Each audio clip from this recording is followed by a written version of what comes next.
안녕하세요. 오늘은 이상심리학 제2장 이상행동을 설명하는 제1원에 대해서 말씀드리겠습니다.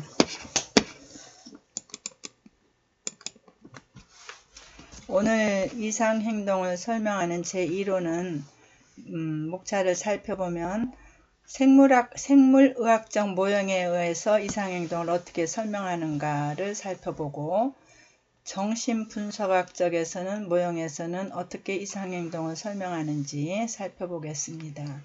세 번째로 행동주의적 모형에서는 어떻게 이상행동을 설명하는지 살펴보기로 하고요. 네 번째 인지주의적 모형에서는 이상행동을 설명하는 제1원에 대해서 살펴보기로 하겠습니다. 그 다음에 인간중심적 모형이 있고요. 현실요법적 모형이 있고요. 사회문화적 모형으로 이상행동을 어떻게 설명하는지 함께 공부하기로 하겠습니다. 지난 시간에는 이상심리학의 역사에 대해서 한번 살펴봤고요. 이상행동의 원인을 설명하는 이론이 발전하는 과정을 지난 시간에 공부하였습니다. 오늘은 이상행동을 설명하는 제1원에서 생물의학적 모형이란 어떠한 것인지 함께 나누어 보기로 하겠습니다. 생물의학적 모형이라는 것은 이상행동을 하나의 질병의 과정으로 보는 개념입니다. 이 모형은 신경해부학, 신경생리학, 뇌분비학, 양리학 등의 연구에 힘입어 이상행동의 생물학적 원인을 밝히고 그에 따른 치료법을 연구하는 학문입니다. 생물의학적 모형은 이상행동을 하나의 질병으로 보는 개념으로서 그동안 이상행동을 귀신이 들렸다든가 도덕적 타락의 결과로 치부하여 전혀 치료가 이루어지지 못했던 것에 비해서 정신질환자들에게는 인간적인 치료를 가능하게 해 주었습니다. 즉, 이 모형은 신경해부학, 신경생리학, 생화학, 뇌분비학, 양리학 등의 연구에 힘입어서 이상행동의 생물학적 원인을 밝히고 그에 따른 치료법을 연구하는 학문입니다. 19세기에 대뇌 손상이 사고장애와 괴상한 행동을 일으킬 수 있다는 사실을 발견하였습니다. 즉, 세균의 침입이나 개인의 뇌외적 환경으로 뇌의 조직이 손상되거나 침해되어 이상행동을 일으킨다는 것을 알게 되었죠. 진행성 마비나 뇌의 퇴화에 따른 각종 질환, 뇌종양이나 급성 뇌막염, 사고 후 손상, 알코올과 같은 화학물질의 장기적인 섭취로 인한 뇌조직의 손상 시 질병 과정에서 정신병과 유사한 증상이 나타나기도 한다는 것이 이를 지지해주고 있습니다. 또한 유전적 소인이나 유전자 이상이 이상행동을 유발시키고 있다고 하였는데 이를 위해서는 가계 연구, 쌍둥이 연구, 입양아 연구가 이루어지고 있습니다. 정신지체나 정신분열증, 양극성 장애, 일부의 성격 장애 등이 유전적 요인이 비교적 많이 관여되는 장애임이 알려졌으나 대부분의 정신장애는 유전적 요인에 의해서만 유발되기보다는 환경적 요인과 상호작용하여서 이루어지는 것입니다. 이상행동을 설명하는 제1원에서 정신분석학적 모형에서의 이상행동을 살펴보기로 하겠습니다. 초기 아동기에 무의식적 갈등의 결과로 나타난다고 정신분석학적 모형에서는 이상행동을 그렇게 보고 있습니다. 프로이드는 억압된 공격성, 성적 충동들이 불안을 일으키고 이러한 불안은 방어 기제에 의해서 통제된다고 생각하였습니다.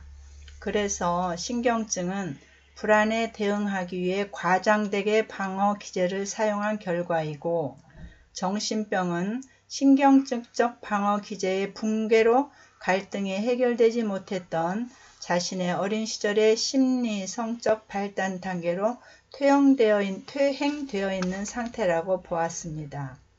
그러므로 치료되어야 할 것은 행동 자체가 아니라 행동의 저변에 깔려있는 갈등이라고 보았으며, 특히 초기 아동기에서의 무의식적 갈등을 살펴보는 과정이 중요하다고 보았습니다. 그러면 정신분석적 치료는 무엇을 위한 것인가로 살펴보겠습니다.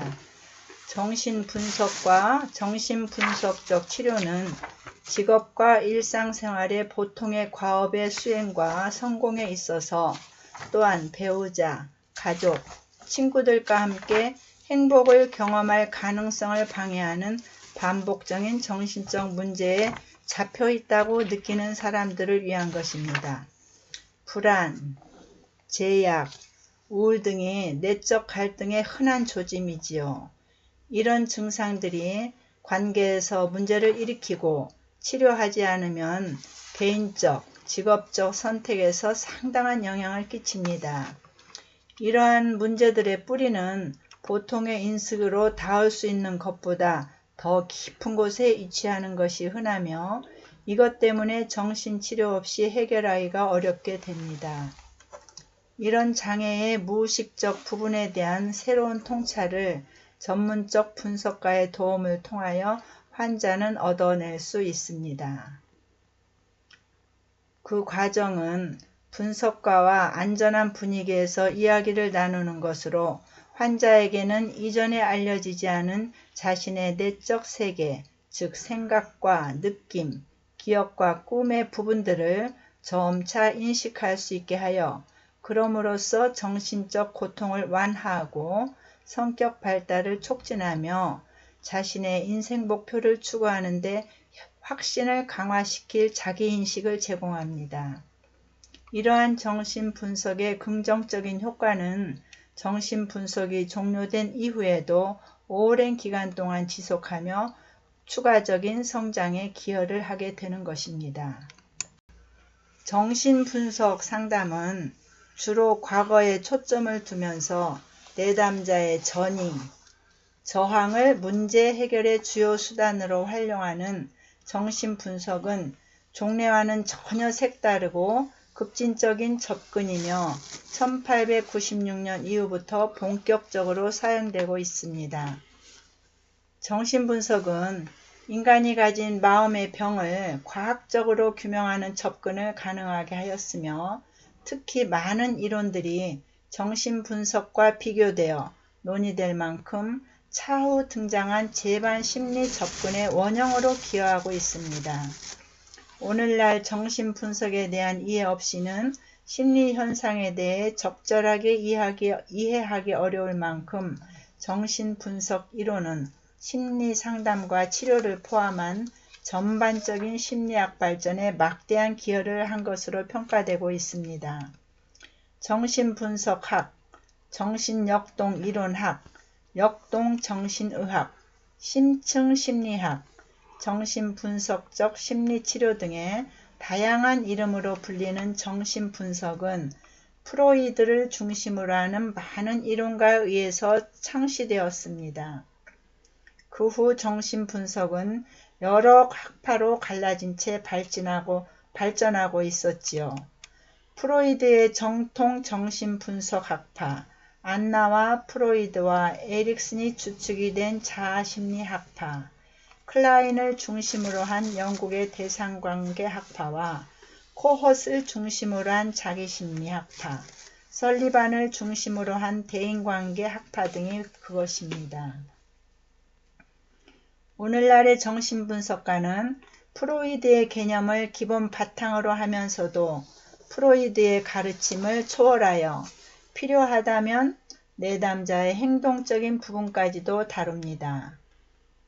또한 상담자는 프로이드의 방식인 수동성에만 머무르지 않고 능동적인 역할도 수행하며 통찰을 기초로 내담자의 행동적인 측면을 변화시키는 일에도 많은 관심을 가지고 있습니다.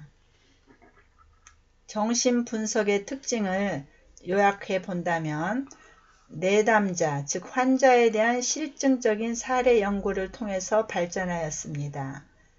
내담자를 심층적으로 이해한다는 점에서 가장 기본적이다라는 장점을 가지고 있습니다. 또한 내담자가 걸어온 거의 모든 삶을 고려하기 때문에 뿌리치료라고 불리우고 있습니다. 정신분석 이론은 차후 등장한 이론들의 모태가 되고 있습니다. 한마디로 프로이드가 말하고 있는 정신역동은 의식적, 무의식적으로 인간의 행동에 영향을 주는 인지적, 정서적, 동기적 과정이라고 말할 수 있습니다. 그러므로 정신분석학적 상담은 정신분석은 인간이 가진 마음의 병을 과학적으로 규명하는 접근을 가능하게 하였으며 특히 많은 이론들이 정신분석과 비교되어 논의될 만큼 차후 등장한 재반 심리 접근으로 원형으로 기여하고 있습니다. 오늘날 정신분석에 대한 이해가 없이는 심리현상에 대해 적절하게 이해하기 어려울 만큼 정신분석 이론은 심리상담과 치료를 포함한 전반적인 심리학 발전에 막대한 기여를 한 것으로 평가되고 있습니다. 정신분석학의 기본적 과정에 대해서 알아보기로 하겠습니다. 기본 과정으로는 정신결정론이 있고요. 무의식에 관한 과설이 있습니다. 그리고 프로이트의 인간의 정신구조에는 의식, 전의식, 무의식이 있습니다. 정신결정론은 초기 아동기의 경험은 인격 형성의 기초가 되며 인격 장애나 여러 신경증의 발생의 핵심적 요소가 됩니다. 정신역동학에서는 행동, 감정, 생각은 정신 내적인 원인에 의해 결정된다고 보고 있습니다. 즉, 인간의 감정과 행동이 아무런 근거 없이 나타나는 것이 아니라 어떤 원인에 의한 결과이기 때문에 행동의 원인이 사라지면 행동도 변화한다고 보는 것이 정신결정론입니다.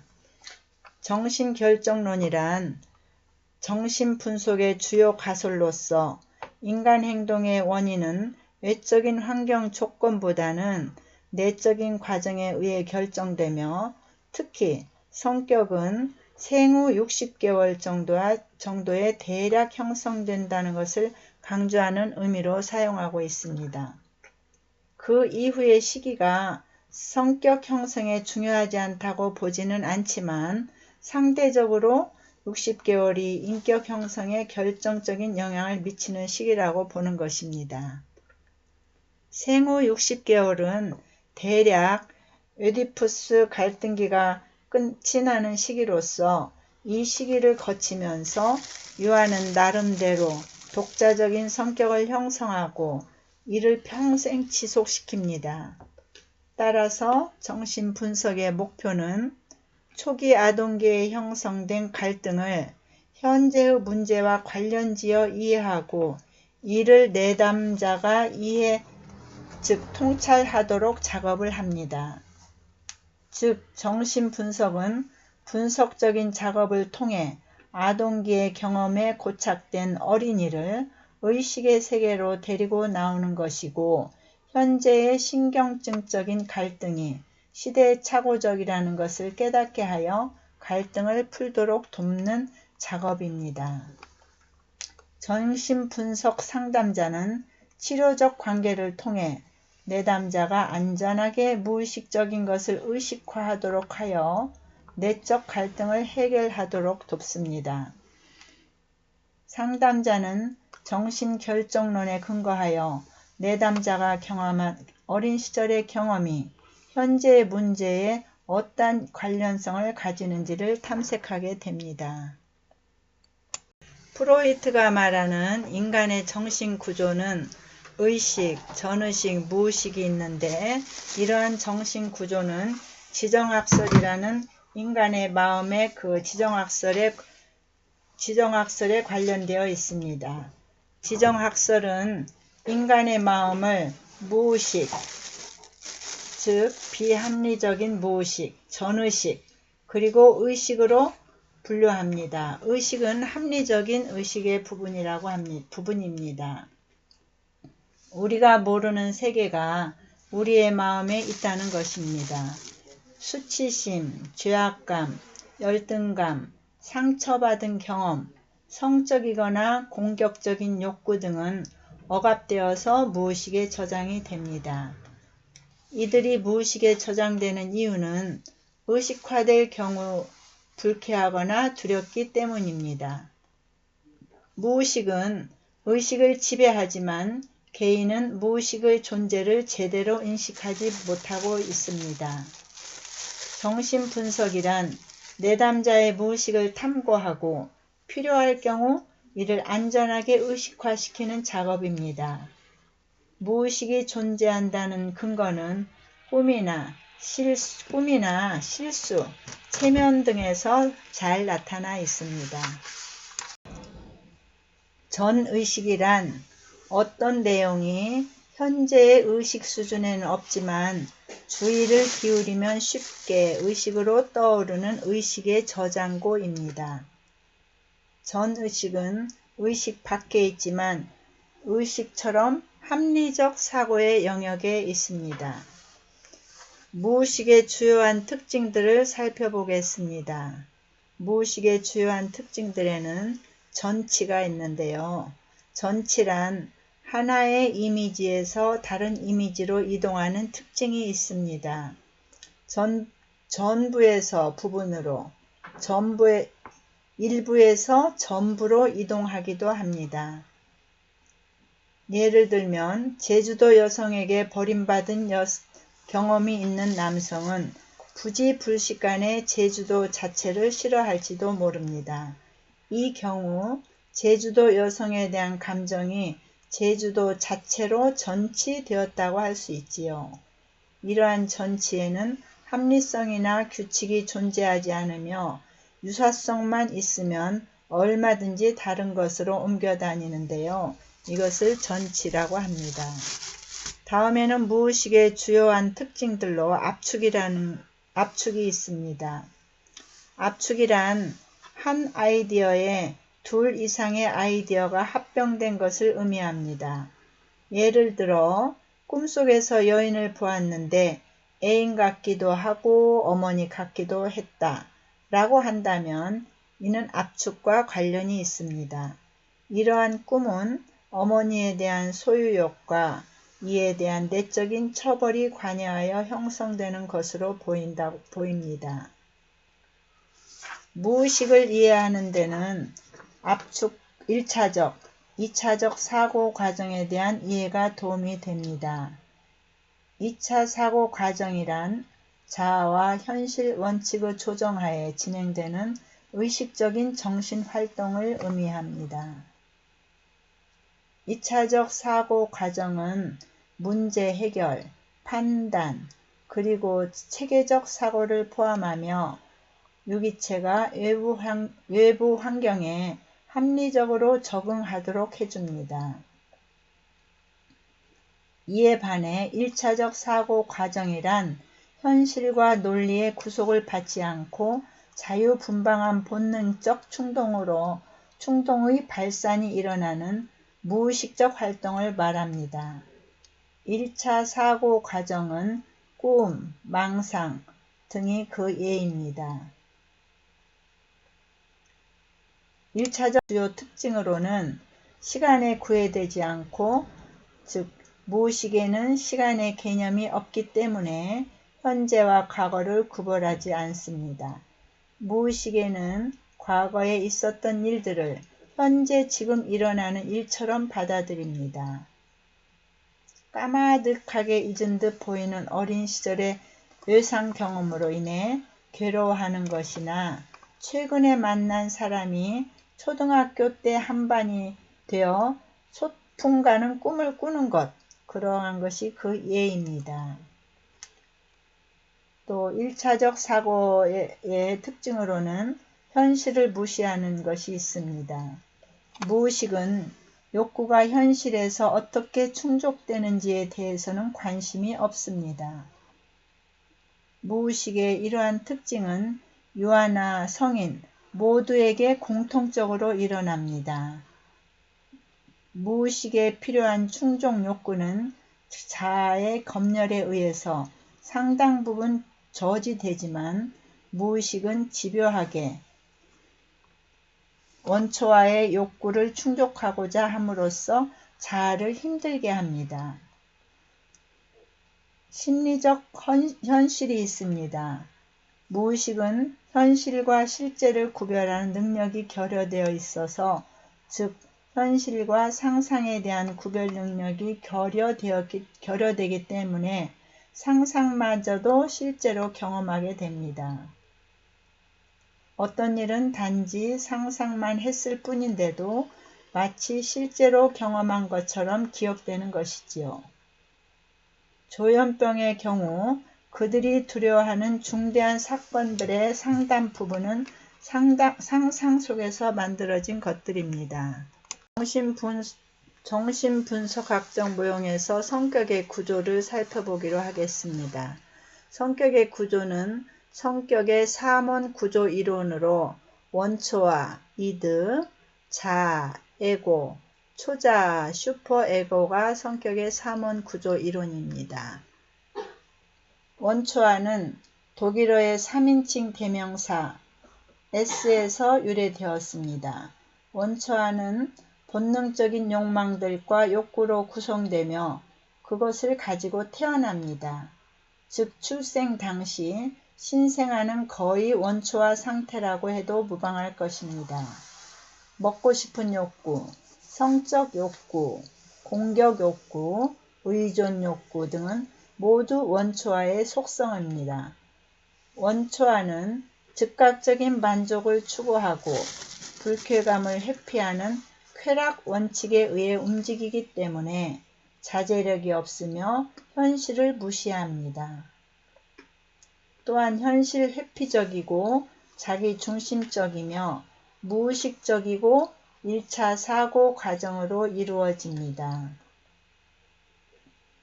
만족감과 즐거움의 원천이 되는 원초아는 유기체를 안락한 상태로 유지하는 기능을 합니다. 발달상으로 볼 때 유아기는 미약한 자아를 가진 원초아의 덩어리 상태이기 때문에 유아의 행동은 현실을 거의 고려하지 못하고 자기중심의 원시적인 행동을 하게 됩니다. 성장 과정에서 유아는 원초아의 욕구 충족이 좌절되는 경험을 하면서 점차 현실을 인식해 나갑니다. 유아에게 지나친 욕구 좌절은 발달상 부정적인 영향을 미치지만 한편으로는 욕구의 좌절 경험을 통해 유아는 보다 원만하게 욕구를 충족할 수 있는 방법을 경험적으로 학습하게 됩니다. 이러한 일련의 과정은 자아의 출현과 성장에 지대한 영향을 미칩니다. 만일 원초아의 욕구가 지나치게 억압된다면 어떻게 될까요? 이 경우에 개인은 무기력하거나 즐겁지 않을 것입니다. 욕구의 억압은 욕구 충족이 제대로 이루어지지 않는 경험과 욕구 충족에 대한 내적인 불안의 작용 등 다양한 요인에 기인합니다. 욕구가 적절하게 충족될 때 개인은 삶에 활력과 즐거움을 느끼게 되며 신체적인 건강도 보장될 수 있습니다. 우리의 몸과 정신은 욕구가 지속적으로 충족되기를 기대합니다. 반대로 현실 원리보다 욕구 충족 원리에 너무 집착해 있는 개인이 있다면 주위로부터 게으른 사람 혹은 무절제한 사람, 난폭한 사람으로 불리울 수 있습니다. 원초아가 현실에서 제대로 충족될 수 있도록 해주는 정신기제가 바로 곧 이어 논의하게 될 자아라는 정신기제입니다.